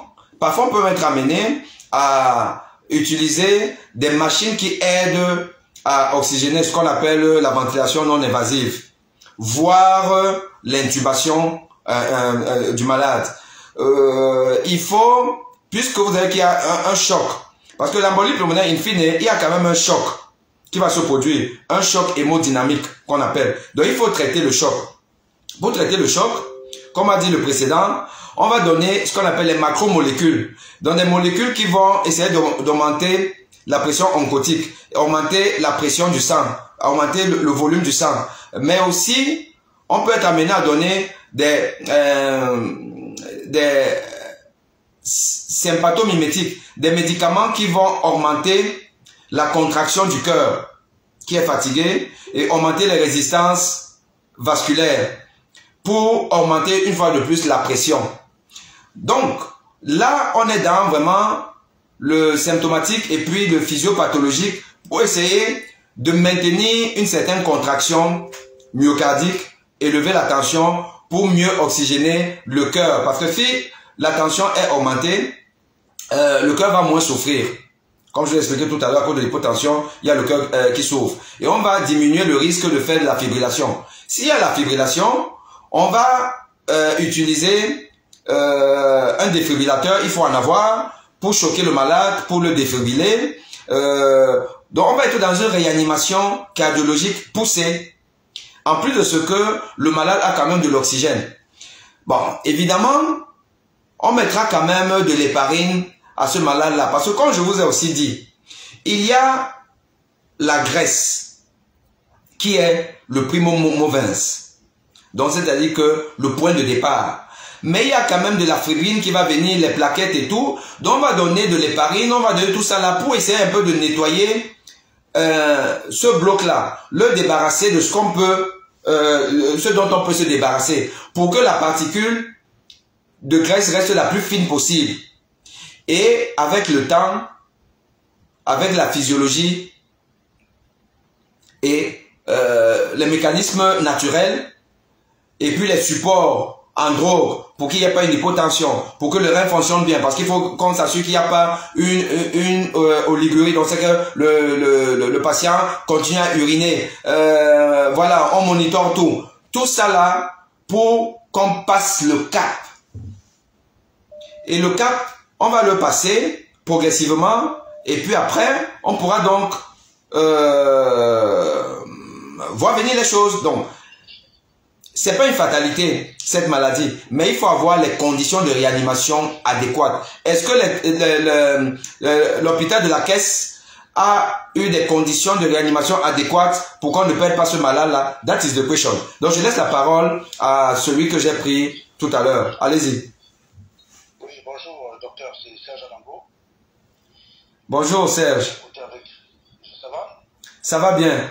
C'est bien de te voir enfin faire la même chose que moi, parce que quand je me suis souvent penché dans ce genre de service, on m'a qualifié d'ingénieur braquant, en m'expliquant que les ingénieurs ne sont pas sur les réseaux sociaux, mais tu sais, en fait, quand il y a des questions très sérieuses d'enjeux énergétiques, les Camerounais préfèrent voir Fleur de Lys parler de l'ingénierie que voir Serge Alambo parler de l'ingénierie, parce que Facebook, ce n'est pas un endroit pour professionnels, donc c'est très bien, c'est bien ce que tu as fait.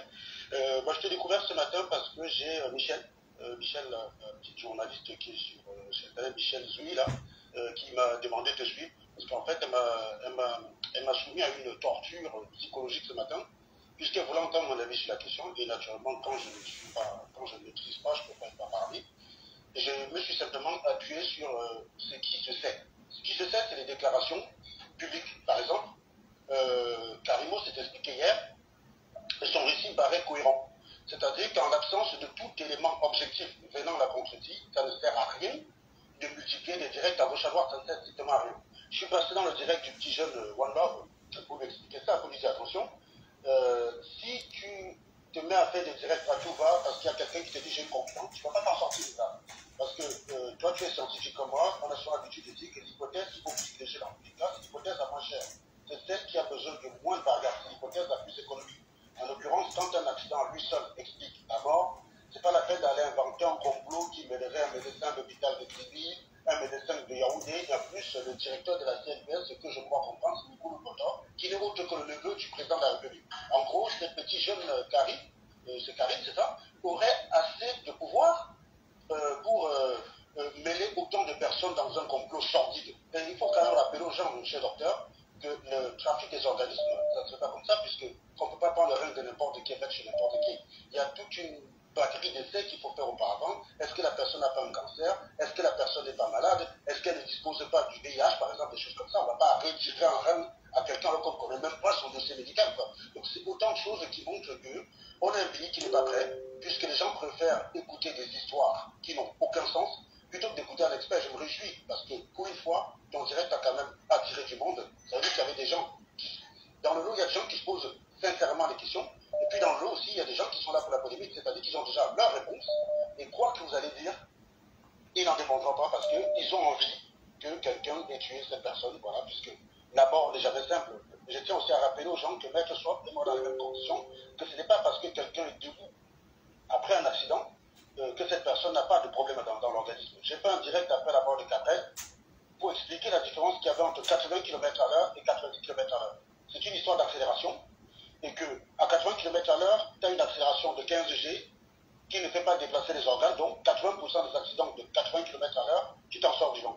À 90 km/h, tu te retrouves avec presque 20 G, ça déplace les organes, tu as l'estomac qui frappe la paroi ventrale avec une certaine violence. C'est des accélérations que le corps humain ne peut pas supporter, bien que la personne en extérieur, en apparence, soit en bonne forme.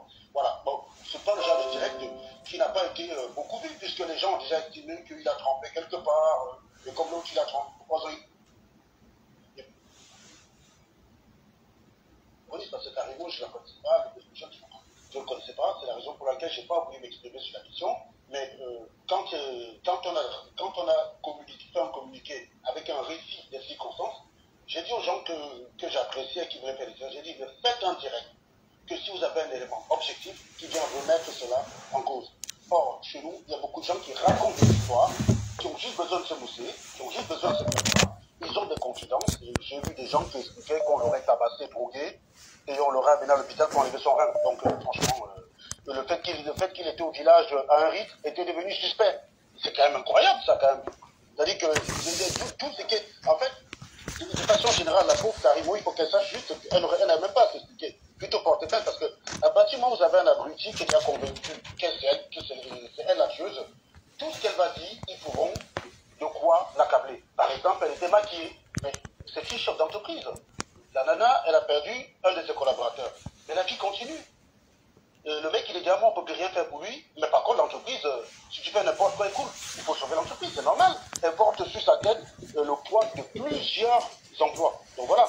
Donc je voulais vraiment, je n'ai pas de question à te poser, puisque les hypothèses que tu as émises, c'est d'ailleurs pour ça que Michel m'a demandé de venir regarder ton direct. Parce qu'en fait, quand elle m'a appelé, j'avais à peu près hors en tête la même analyse que toi. Là, tu es parti beaucoup plus dans le domaine médical que je ne connais pas. Je suis très heureux que tu apportes des questions. Voyons voir maintenant si les gens vont s'arranger. C'est là où tu vas voir que les Camerounais, ils n'aiment pas le progrès. Parce qu'au lieu de demander l'autopsie, au lieu de parler de la médecine au Cameroun, qui n'est pas l'humain au centre, vous pouvez entrer dans un hôpital au Cameroun en bonne santé ou au santé mort. C'est de ça qu'il est question. Voilà. Il n'y a pas d'ambulance. Comment un mec peut faire un accident? Il va à l'hôpital. Alors que son accident est préoccupant, on le laisse voyager par ses propres moyens. Voilà. Donc il n'y a pas d'ambulance. Et ce genre de choses sont de nature à ne pas avoir arrangé la situation. Donc voilà, c'est tout ce que j'avais besoin de préciser. Je n'avais pas spécialement de questions, parce que je suis tout à fait en ligne avec un expert ou une expert de quoi parler. Et voilà, ça fait partie des hypothèses. Tant qu'il n'y a pas une autopsie médicale pour expliquer aux gens, pour rendre de suspect les causes de la mort, tout ça, c'est que des parivoles. Et puis voilà. Ok. Merci beaucoup. Je te remercie et je voudrais d'ailleurs te préciser une chose. Je t'ai écouté, je crois que c'était hier, justement, tu as fait une intervention dans un direct de ce monsieur, je ne sais pas, c'est One Love. Tu as fait une intervention brillante et je t'ai écouté. Et j'ai apprécié ce que tu as dit et je pense qu'il faut justement des gens comme toi aussi pour voilà, participer à cette sensibilisation de l'opinion publique. Mais tu remarqueras d'abord que les gens ne sont pas très à l'aise parce que les gens ils aiment les histoires. Tu as remarqué que ce que je parle, tous ceux qui écoutent, ils ont qu'une envie, c'est de libérer la vie. Parce que si tu étais venu là, tu avais commencé à dire oui, les causes de la mort sont bizarres, il faut qu'on m'explique. En fait, je tiens à rappeler aux gens que quand vous vous interrogez sur les causes légitimes de la mort de ce jeune homme, c'est normal. Mais ce n'est pas Karim de répondre à vos questions, les gars. Si vous voulez investiguer, allez sur le terrain. J'ai écouté en direct de 4 heures, un autre de 3 heures. Heureusement qu'on peut regarder en accéléré grâce à l'ordinateur. Il n'y a pas une seule personne qui m'a dit je suis allé au commissariat vérifier s'il y a une plainte là-bas ou si on a arrêté quelqu'un. Il n'y a pas une seule personne qui l'a fait. Ok. Où est-ce que je veux dire? Ça marche. C'est que du déclaratif en fait. Voilà. Donc, ça marche. Je te remercie.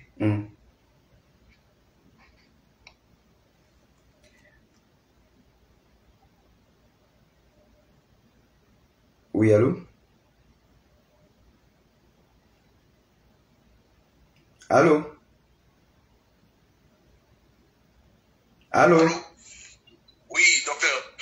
Oui. Oui, c'est Maître Christian Tiban. Je ne sais pas si je suis en direct là. Oui, tu es en direct. Bon, voilà. Moi, je voulais tout simplement déjà vous remercier pour ce travail que vous avez fait parce que j'ai compris beaucoup de choses.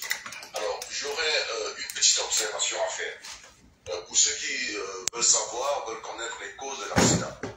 Bon, moi, de pratique, hein, j'ai souvent vu dans les rapports médicaux qu'on nous envoie dans les hôpitaux, qu'on nous envoie des hôpitaux qui nous parviennent dans les tribunaux, on pose toujours la question, quand un malade arrive, soit un accidenté, soit quelqu'un qui a été victime d'une agression, le médecin a l'obligation de poser la question de savoir quelles sont les circonstances du mal de l'accident. Donc, certainement, tout enfant qui était en bonne, qui était conscient, est arrivé à l'hôpital et on lui a posé certainement qu'est-ce qui s'est passé. La question, qu'est-ce qui s'est passé? Et s'il y avait une agression, il aurait pu dire que j'ai été agressé. Mais quand on lit le rapport, je crois le rapport de la CNPS, je crois que je l'ai lu, j'ai pu voir accident. Ça veut donc dire qu'il a dû dire qu'il a été victime d'un accident. Peut-être que je me trompe. Mais je pense que c'est comme ça que ça se passe. Chaque fois qu'on arrive à l'hôpital et qu'on a peut-être... déjà, bon, je vais prendre l'exemple. Vous voyez, il y a des femmes qui sont battues par des maris qui arrivent dans les hôpitaux, ici en France, avec des hématomes. Et même au Cameroun, le médecin a l'obligation de lui poser la question de savoir ce qui s'est passé. Et parfois, les femmes elles disent, oui, mon mari a tapé sur moi. Et le médecin écrit cela, la cause, écrit la cause. Et certains médecins envoient même ce rapport à la police. Et des poursuites sont enclenchées. Donc le médecin a l'obligation de poser la question aux patients qui arrivent avec un bras cassé, la question de savoir quelle est la cause. C'est une obligation. Et déjà même ça, c'est pas aussi que c'est thérapeutique. Pour qu'il sache si c'était un marteau, il peut déjà imaginer que si le gars il a reçu un marteau, ça veut dire que les os sont peu que c'est mietté. Si c'est un accident, il peut imaginer déjà. Où il n'y a même pas de radio, il n'y a pas de IRM et tout le reste. Il peut déjà imaginer ce qui est à l'intérieur au vu de la description qui est faite de ce qui est arrivé. Donc je pense que s'il y avait eu agression, je ne dis pas qu'il n'y a pas d'agression, ou alors peut-être que le gars il a voulu cacher l'agression pour X ou Y raison, mais s'il y a eu agression, il aurait pu dire, il était libre de dire au médecin qu'il a fait l'objet d'une agression. Ouais, mais là, tout est clair qu'il dit qu'il était victime d'un accident. Donc je crois qu'on peut s'en tenir à ça et éviter toutes ces spéculations parce que ça dérange. Mais par contre, je fais un reproche au gouvernement, l'attitude de la police camerounaise ou alors de la gendarmerie qui est chargée de l'enquête, soit au niveau de Yaoundé ou de Kribi, et même du parquet, parce qu'il s'agit quand même d'un accident. Quand il y a un accident, il y a forcément ouverture d'une enquête. Donc je ne sais pas pourquoi la police camerounaise ou alors la gendarmerie camerounaise et le parquet, soit de Kribi ou de Yaoundé, ne communiquent pas sur une affaire qui divise tant l'opinion. C'est comme si ces autorités-là veulent laisser pourrir une situation pour je ne sais pas pour quel intérêt. Ou alors on est dans un pays où chacun ne sait, les uns les autres ne savent pas exactement ce qu'ils doivent faire. C'est une affaire qui est en train de diviser l'opinion, qui crée une tension sociale. Oui. Et le gouvernement, entre parenthèses, la police, la gendarmerie et le parquet, reste silencieux et laisse les Camerounais se déchirer de cette façon. La CNPS a fait ce qu'elle a fait au niveau de l'hôpital. Mais les Camerounais veulent savoir quelle est la cause. Est-ce qu'il y a eu un accident? Est-ce qu'il y a eu une plainte? Est-ce qu'il y a eu un procès verbal, un constat? Il faut que cela soit fait. Mais d'ores et déjà, nous pouvons nous en tenir au rapport médical qui contient forcément la déclaration de ce garçon qui est arrivé tout conscient à l'hôpital et qui a dit qu'il était victime d'un accident, puisque le médecin a parlé d'accident. Voilà. Donc, ça marche. La présentation. Et maintenant, la question que je voulais vous poser, docteur, quand ça arrive, c'est cette situation-là, c'est parce qu'on a régulièrement des fractures dans nos contrées éloignées, loin des hôpitaux, où il y a toutes ces, on va prendre toutes ces procédures. Mais qu'est-ce qu'on peut faire de façon empirique pour qu'il n'y ait pas des embolies graisseuses comme ça qui vont arriver dans les poumons? Nous pouvons aller dans nos villages, faire un accident et se retrouver dans un petit centre de santé. Alors, est-ce que vous pouvez nous donner un conseil là-dessus? Ok. Qu'est-ce qu'il faut faire? Voilà. Très bien, merci maître. Merci maître et puis bonne chance pour ton aventure politique. J'ai vu passer quelque chose, je ne sais pas si c'est déjà officiel. Je suis déjà annoncé ma candidature à l'élection présidentielle. D'accord. Et effectivement, quand vous prenez ce genre de situation, il faut des personnes conscientes au Cameroun, parce que j'ai comme l'impression que ce pays-là est à l'abandon total. Vous voyez des situations comme celle-ci, personne ne s'en occupe. Donc le pays doit être dirigé. Ça marche. Alors, ce que je vais dire, justement, il y a quelqu'un qui a parlé de maître Swap. J'ai envie de dire que je ne connais pas très bien le dossier, mais vraisemblablement, maître Swap a subi le même processus morbide que Samy. C'est très probable.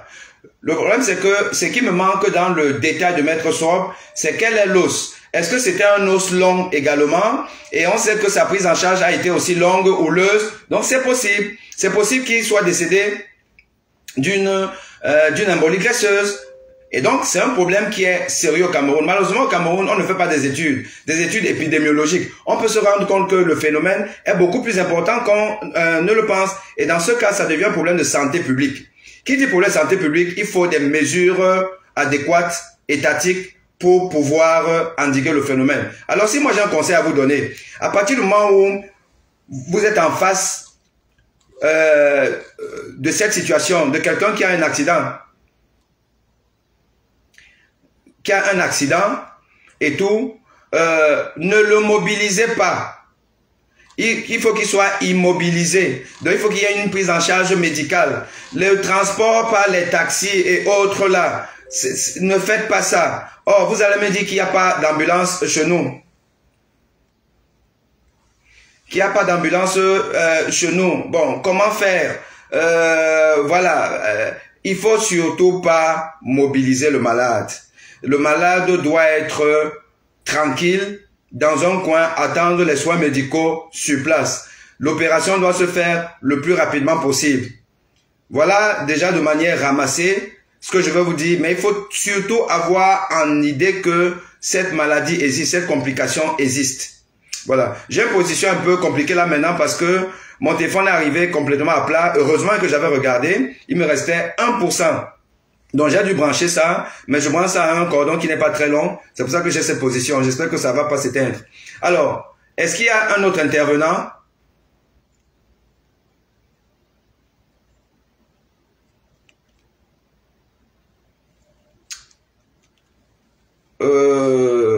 Non, est-ce que c'est la même personne? Parce que j'aimerais prendre quand même ceux qui n'ont pas encore intervenu. Allô?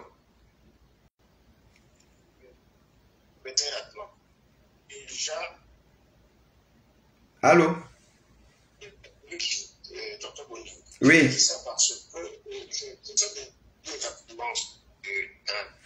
Oui, rapidement. J'ose croire que votre intention, beaucoup plus de manière pédagogique, c'est-à-dire c'est un cas d'école. Ici, c'est-à-dire pour savoir qu'est-ce qu'on... Parce que cette situation est arrivée demain ou après-demain. Donc, quelle serait la conduite à tenir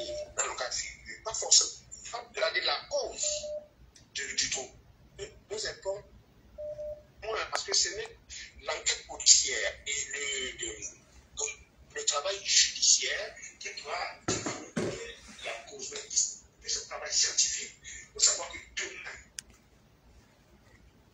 notre présence, on consulte quelqu'un qui le fait la même chose, qu'est-ce qu'on fait?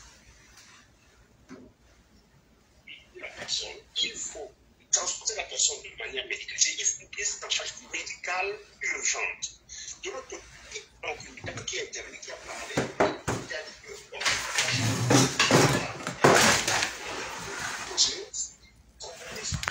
le direct va s'éteindre, malheureusement. Oh là là. alors, est-ce que le cas de figure, ici, c'est est-ce qu'on a Malheureusement. en mettant la on ne peut pas que la que monitorer et donner, on sait comment calculer les entrées et les sorties, on peut gérer avec des comment tout ce qui est médicaments, quand les gens n'est pas calculer la trompée. Est-ce que la création va venir par la nature? Est-ce que en étant une personne... Alors, permettez-moi, permettez-moi de vous interrompre, parce que déjà là, je n'ai plus assez de batterie, ça va se couper, mais j'avais déjà expliqué ça.